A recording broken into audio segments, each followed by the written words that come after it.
I can't wait to paint this. Gonna give it a big mustache.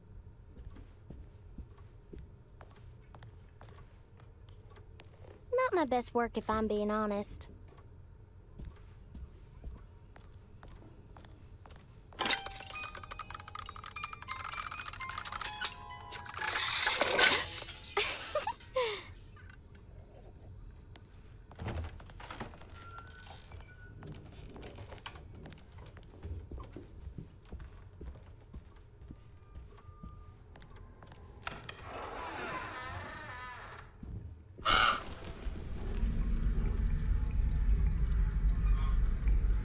Look at this mess.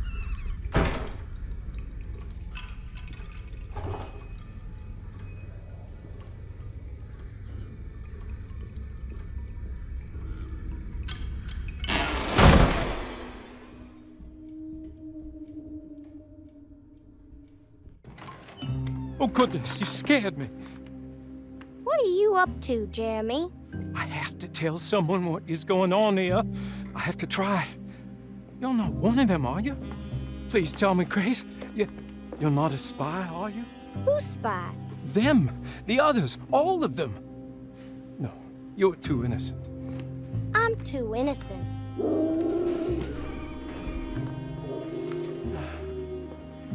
I need to get this letter to my niece. She would understand. Just give it to the clerk, Mr. Waits, and he'll post it. No, he could be in on it. What if he won't post my letter? Then don't make it look like it's one of yours. Here, let me do it.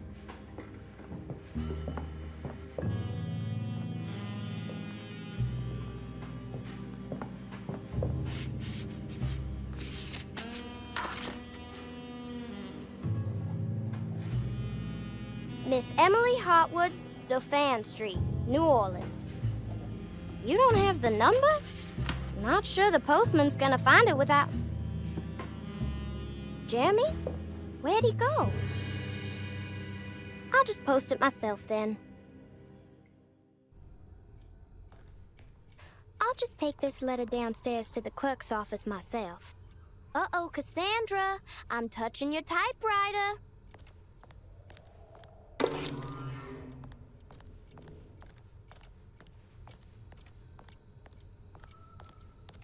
How are there so many books in this house and still nothing I want to read? I wish Batiste would drive me around all day. Maybe if I broke my leg.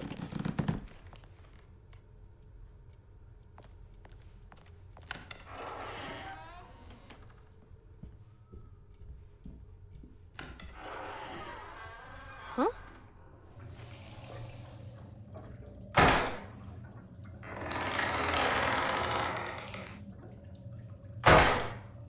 I already washed my hands today.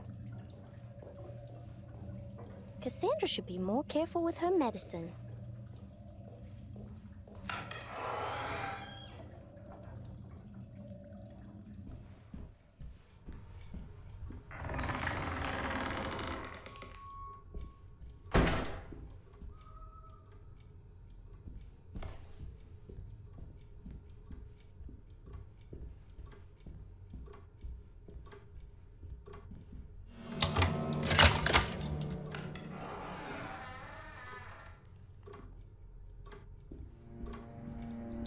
so creepy.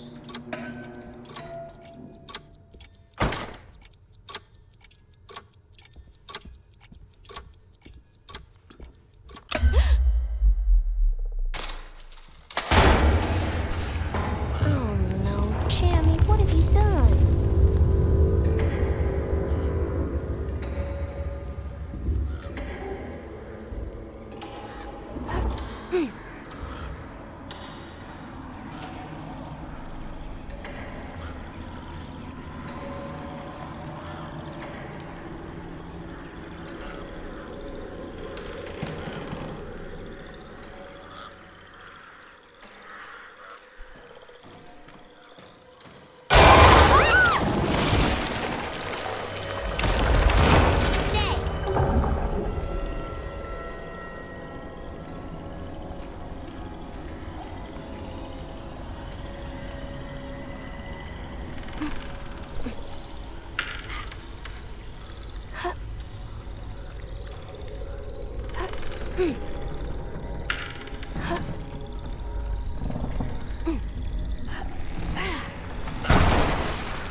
I suppose this mess pales in comparison to the foyer.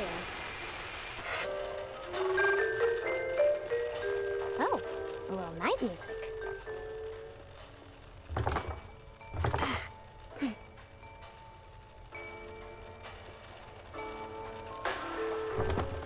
Mr. Waits, hello?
Last night I dreamt that my uncle hung himself in the attic, that we were too late.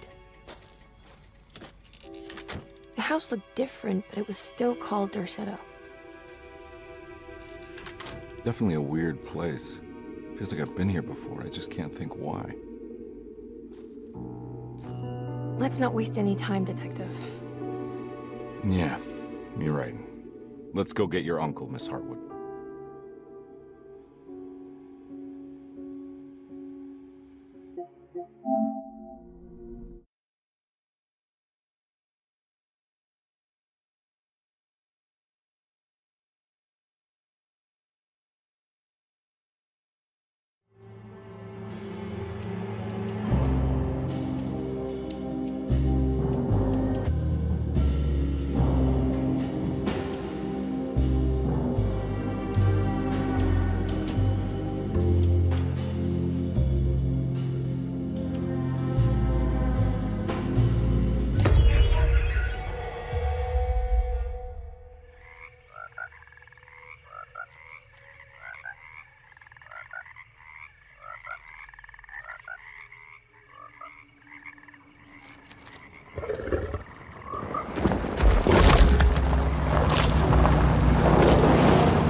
So, your uncle. What's wrong with him? He's possessed. As in the devil? Something like that. He says a dark man is following him, watching him at all times. What do you make of it? It's nonsense, of course, but I'd be lying if I said it didn't bother me. You see, it runs in my family. Possession? No, Detective. Deteriorating melancholy. Practically every member of the Hartwood family is driven mad before they grow old.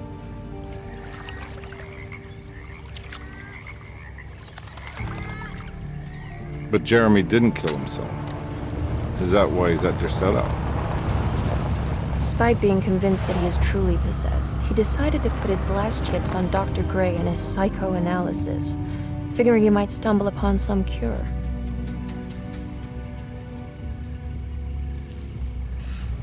You mentioned the letter. I received a disturbing letter from Jeremy accusing the staff and all the other patients of being involved in some cult. And now they are also out to get him. Could it be real? Or is it all just in his head? It's a story he tells himself, Mr. Carnby. Anything to avoid the truth. Which is? That we're all terribly insignificant. That people mean so very little to one another. That there is no one out to get Jeremy Hartwood because he isn't worth getting. Here we are.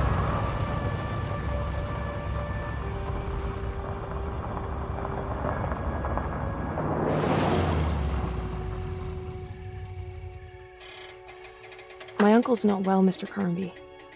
I want to make sure he's all right. Then what's my part in this? You couldn't get a cab? I just wouldn't feel safe going alone.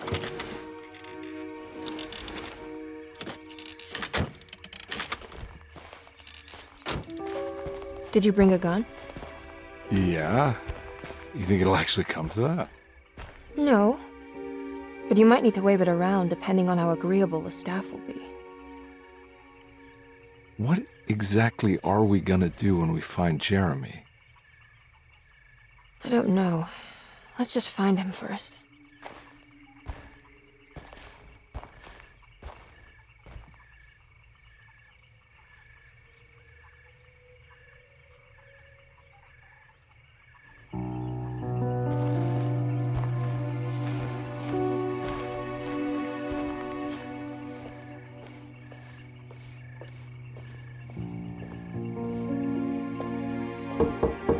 Hello?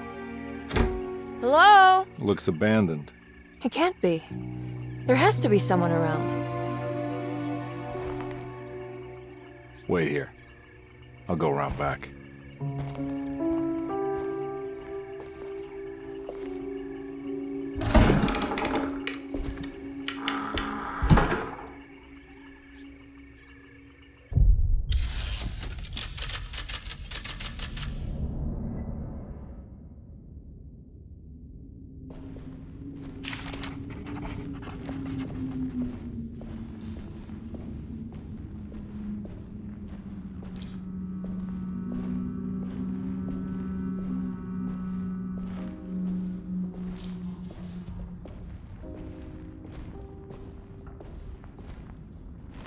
Now what do we got here?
I'm not getting in there.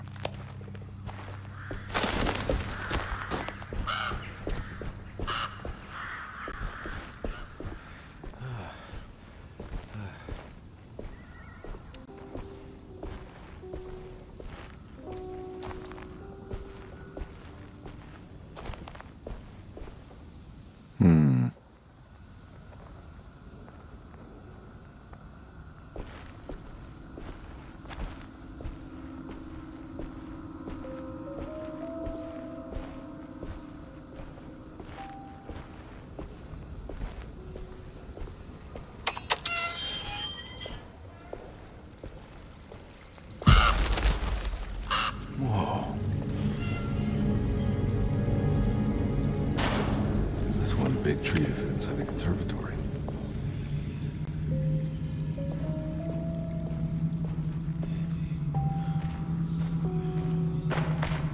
Huh? What?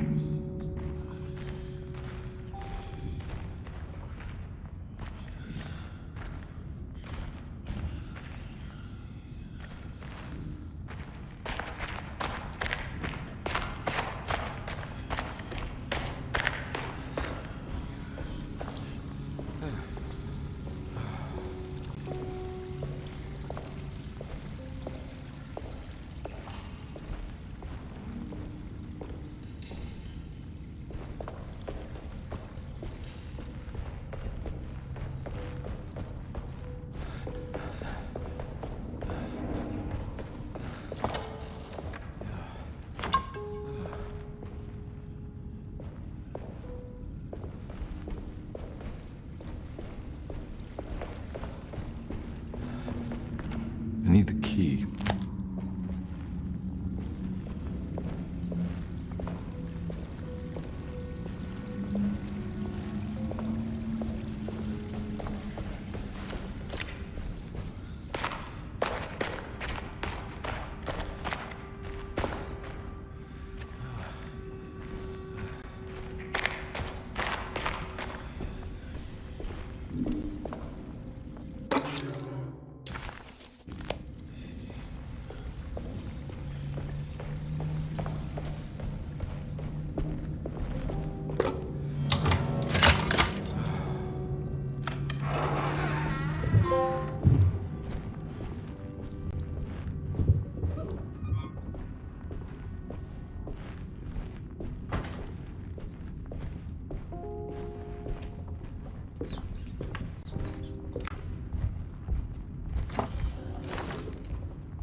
Every day your silence weighs a little heavier. It's been a difficult year for everyone, and many have lost all hope. I read in the papers about people suffering. Pictures of dust-covered landscapes without a drop of water. I wish I knew if you were still tending the earth or if you had turned your back against us. I have started to look for help elsewhere. I pray you will tell me if I am going down a path that you find disagreeable. With help from Baptiste and Charlotte, I found comfort in the practice of the voodoo. I have long been skeptical of that Caribbean cult, but it's been of good use to me. It seems all harmless in my book. I say some words dreamt up by the Creoles, and I carry around a small pocket of gree-gree. Nothing of this is mentioned in the Bible, of course, but the French Quarter priestess tells me it's all connected. She says the Christian God is just one more perspective on the creator of things. That's what I like to think, but the other way around, that the spirits of her faith are just aspects of you, our Heavenly Father. I am so grateful for the words you gave Mr. Hartwood. We will sing your praises at St. John's Eve. The world will be blessed soon again. Only the sacrifices of the Old Testament compare to your demands. Let it be the truth. A mother of earth, wood, and dirt. A mother of 1,000 young. Sacred sand, $1. Black cat oil, $1.50. Devil shoestrings, a quarter. That makes $2.75, madame. What was that you were telling the doctor? A goat without horns. What does that mean? Ah, you must have misheard me, madame. I said no such thing. Please. I know I don't look like any of you, but I'm devout. I'm ready to do what it takes. Do not be so eager to sacrifice the few things you have left, madame. Now please, leave my store. A goat without horns.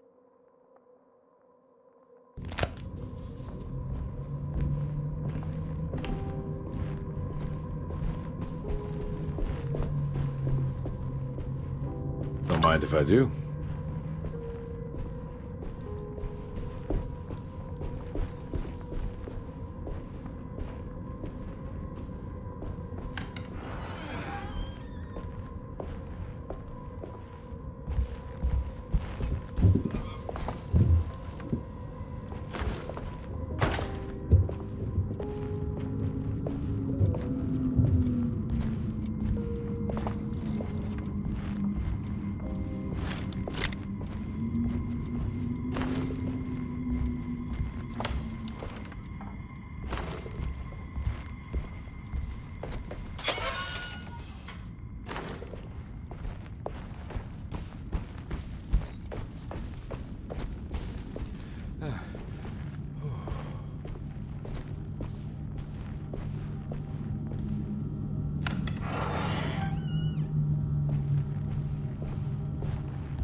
Please do not touch the boiler. It is working after all. While the sabotage has caused a leak, only the decorative plate has been completely ruined. Let's wait for Mr. Chance to turn up and he can take a look at the leak. Mr. Waits.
I need the key.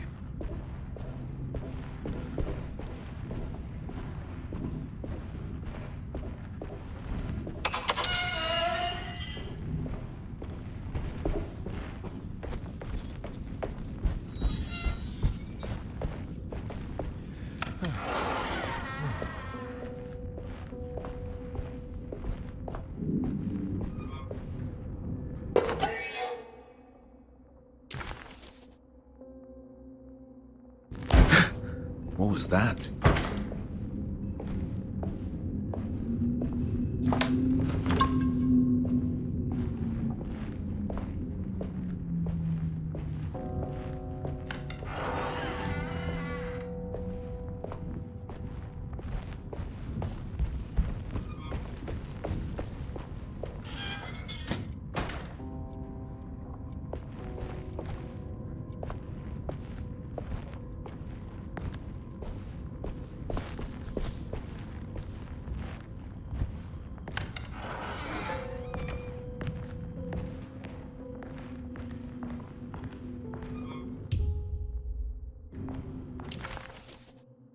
Death.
Sunday, June 22nd. I spent all day looking for Jeremy. I should have cared for the others, but I'm scared that he will do something irreversible. Cassandra is upset that I didn't give her the latest shipment of pain medication that Waits brought from the post office yesterday. I would have given it to her, but the company didn't send a new key this time around, so the box is just sitting there on my desk. They must have figured we had plenty of their gimmicky keys by now. I only remember seeing one lately. Grace was playing with it inside the grand parlor. Unless it turns up by itself, it will have to wait. I have to figure out where Jeremy is. I think Jack knew something. That dog of his found a strange rot permeating the house. She's showing us, he said. Like those blots and streaks of fetid rot was talking to him.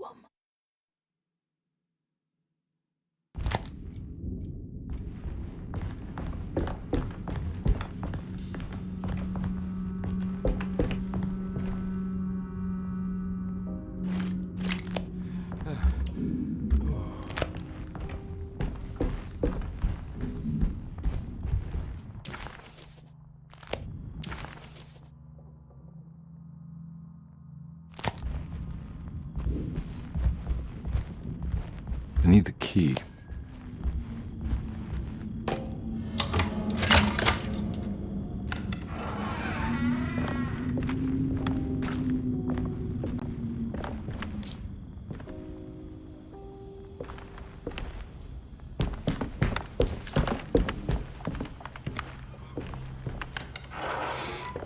Oh.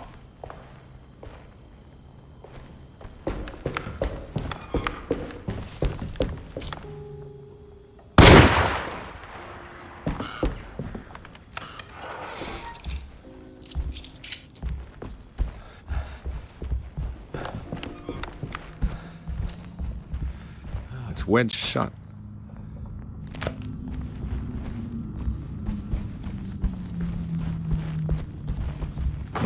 Looks important.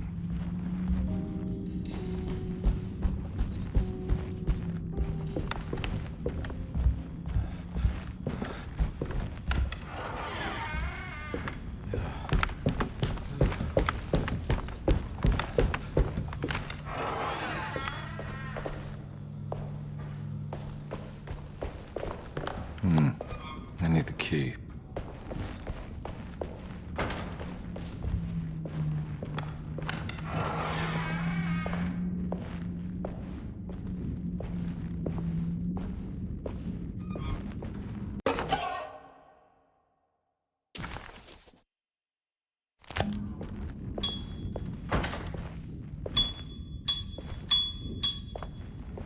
I need the key.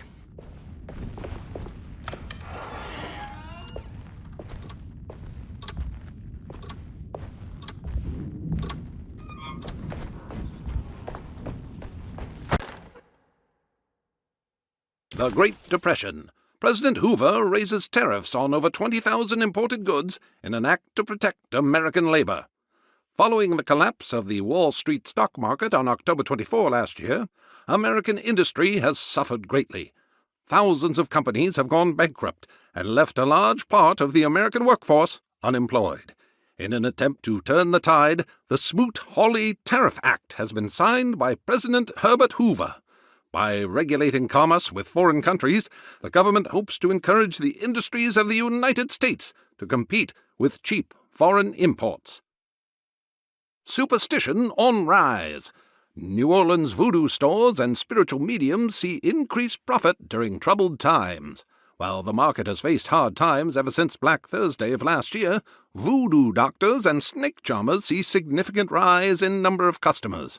With the coming Eve of St. John on the 23rd, the police expect increased cult activity around Bayou St. John, the southern shore of Lake Pontchartrain. Voodoo rituals in that area on the Eve of St. John have a long tradition reaching back to the first snake worshippers brought as slaves from West Africa. During the 19th century, its practice was popularized by the legendary Marie Laveau, and has since been embraced by many of the Creoles and the surviving aristocracy of the French Quarter. Author seeks asylum. Rumors regarding author Cassandra Beauregard making Derceto her home verified. Derceto Hospital is an old plantation building on the eastern shores of Lake Pontchartrain. While often considered an asylum for the insane, residing Dr. Elmore Lee Gray prefers to think of it as a convalescent home, a place where you can go to rest. The patient list is kept secret, but thought to include many of the black sheep of wealthy families, because at Derceto, treatment does not come for free. Local author Cassandra Beauregard has now been confirmed by her own admission.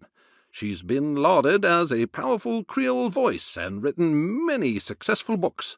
Lately it was reported from Hollywood that she has finished a moving picture manuscript titled Slaughter Gulch. That film is set to hit the theaters next year.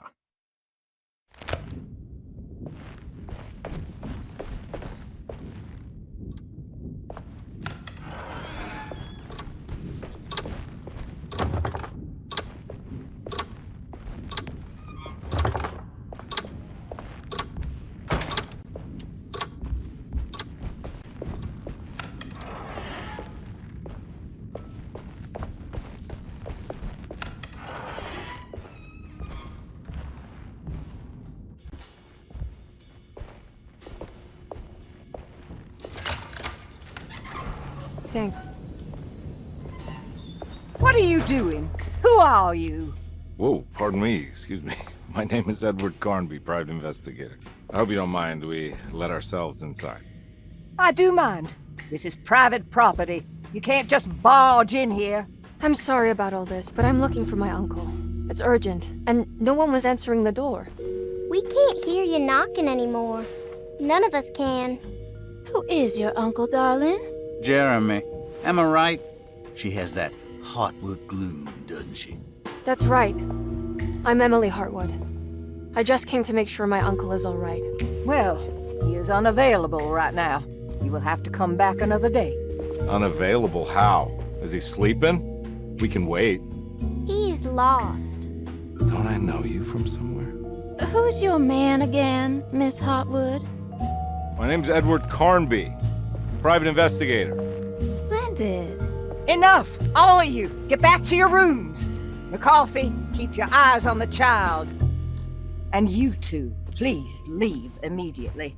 Look, we're not here to cause any trouble. Just let us see the old man, satisfy the curiosity of my client here, and we'll be off. Jeremy has gone missing. There's no need to worry, but it might be some time before he turns up. The whole staff is looking for him. What? He ran off?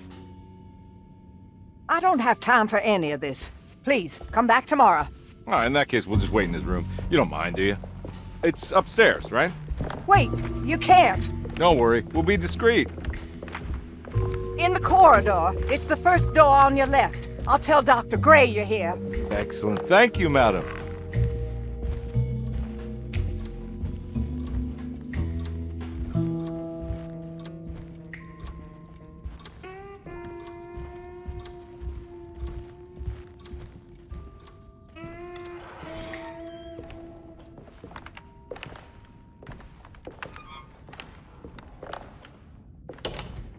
All right, here we are. Let's look around. See if we can dig up any clues.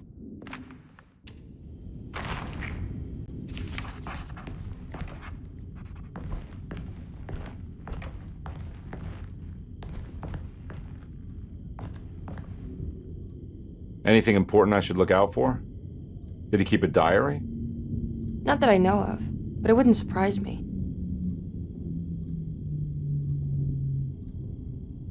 Quite the artist, your uncle. Paintings, sculptures. I don't know much about modern art, but he seems dedicated. Jeremy is a fairly well-known landscape painter in New Orleans. You've probably seen more of his work than you realize.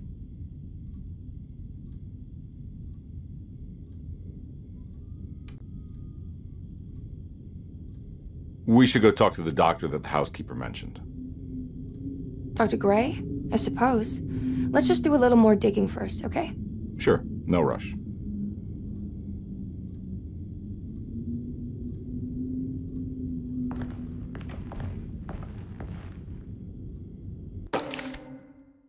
Every night the dark man stands opaque at the threshold of my room, counting the days until my spirit spills out of my tired shape. Only his pallid mask shelters my remaining sanity. Staring directly into the face of that demonic sultan would surely sunder time itself.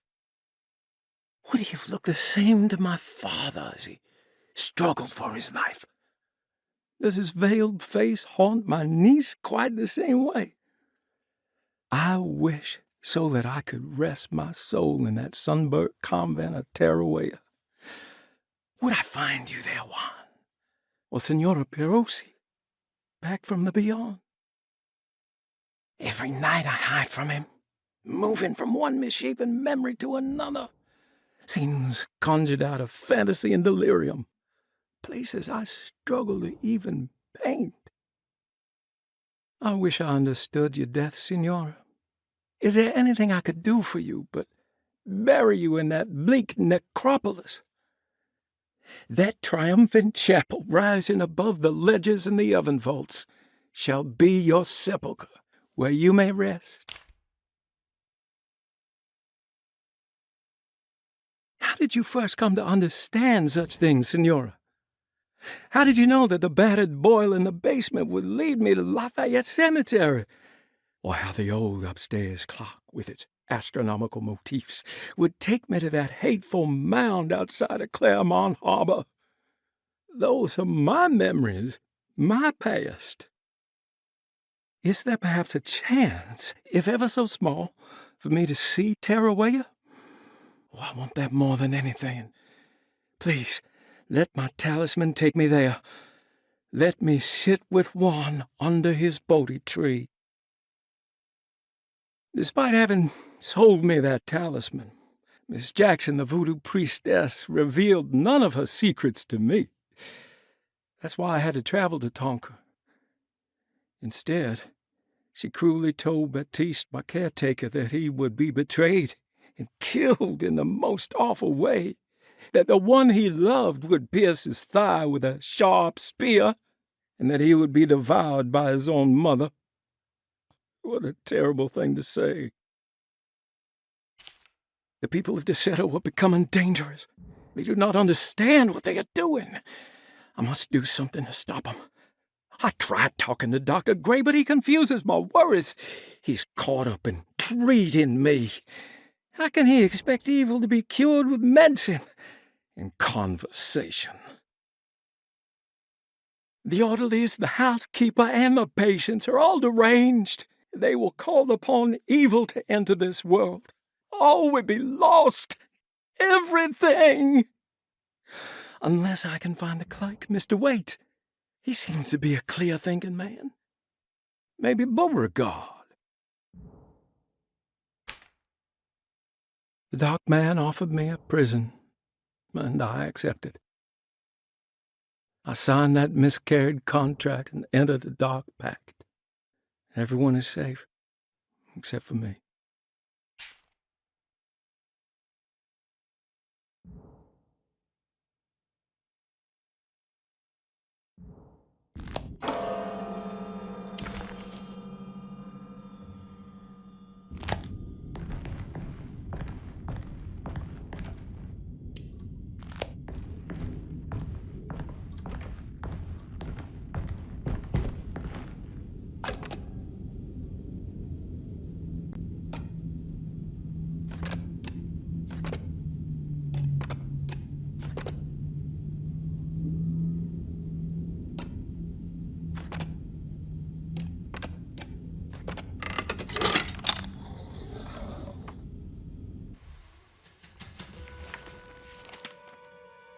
Hey, you know anything about this? Looks like some sort of talisman.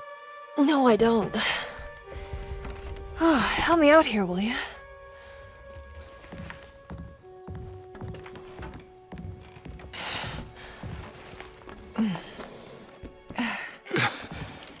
I would kill the guy to throw some of this stuff out.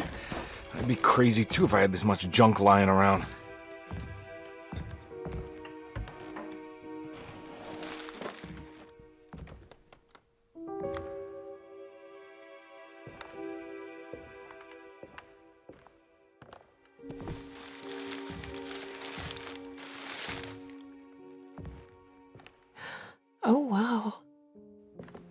That's striking. I want to save this one.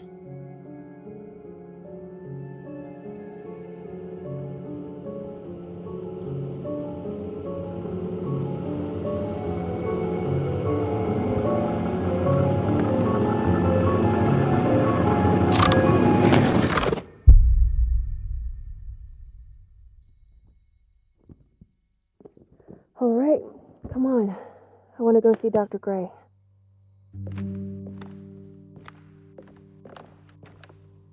Come on, let's go. Yeah, I'm coming.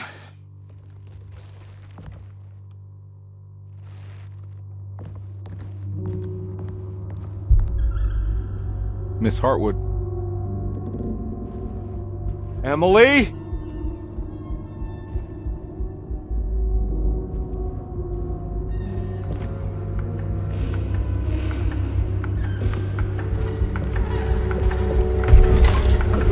What the hell is going on? Where am I?